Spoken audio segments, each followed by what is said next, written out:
Sei stato molto gentile, ti ringrazio. È stato molto gentile, la ringrazio. Se l'uso della forma di cortesia in italiano vi confonde, continuate a guardare questo video. Vi spiegherò perché in realtà è molto più facile di quanto pensiate.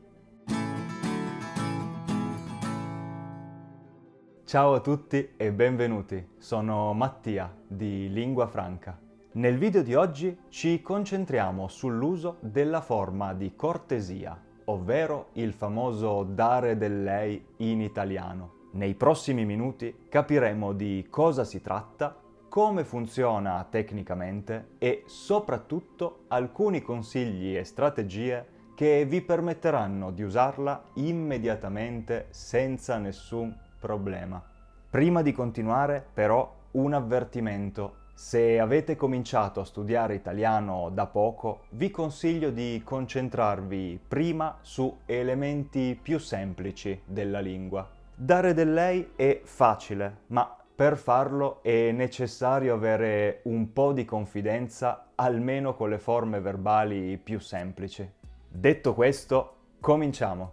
Prima di tutto, di che cosa stiamo parlando? L'italiano contemporaneo prevede due forme di uso dei pronomi allocutivi nei rapporti interpersonali. Ok, fermi tutti. Avevo detto che sarebbe stato semplice, lo so, però giuro che userò questi termini solo per farvi capire di cosa parliamo. Restate con me. I pronomi allocutivi sono molto semplicemente i pronomi che usiamo per rivolgersi a una o più persone. Poiché li usiamo per parlare con qualcuno, ne abbiamo solo due, uno singolare e uno plurale. Entrambi questi pronomi hanno una versione informale e una formale. Eccole qui. Singolare informale. Tu. Singolare formale. Lei. Plurale informale. Voi. Plurale formale. Voi. Ed ecco la prima buona notizia. Come potete vedere, solo il pronome singolare si modifica da informale a formale. Questo significa che se parlate con un gruppo di persone non dovrete modificare ciò che dite, anche se la situazione è formale.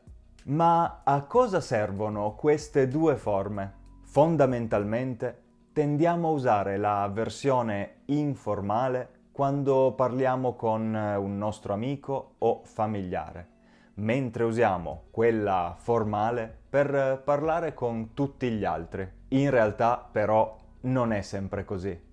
Negli ultimi anni è sempre più comune l'uso della forma informale, il dare del tu, anche con gli sconosciuti. Per esempio, quando entriamo in un negozio. Quando dare del tu e quando dare del lei non è semplicissimo da decidere, anche perché ogni persona si comporta diversamente.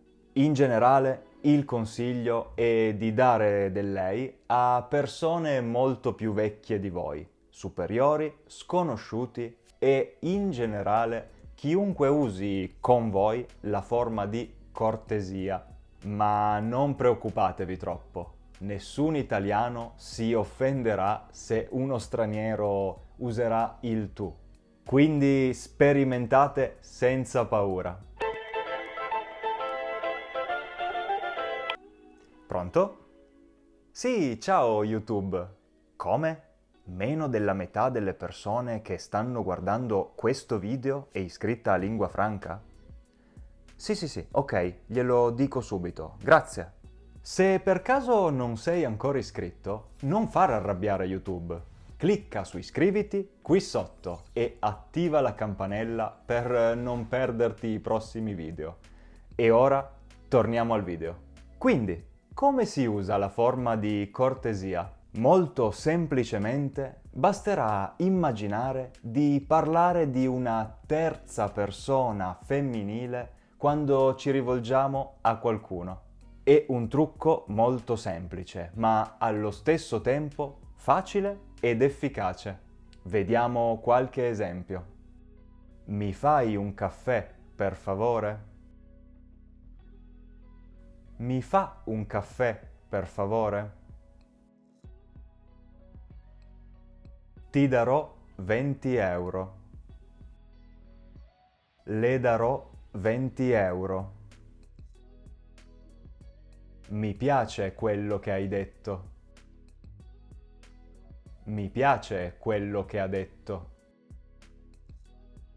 Come vedete, l'unica cosa che cambia è proprio il pronome. Quindi, se sapete comporre una frase in maniera informale, per farla diventare formale dovrete semplicemente pensare di parlare di una terza persona. Infatti, se prendiamo per esempio la frase "come posso aiutarla", senza contesto potrebbe riferirsi sia a una terza persona, come posso aiutare quella ragazza, sia alla persona con cui state parlando in maniera formale. Come posso aiutarti? Quando invece parlate con più persone, in italiano moderno la forma di cortesia non cambia rispetto a quella informale. Vi scriverò. Vi scriverò.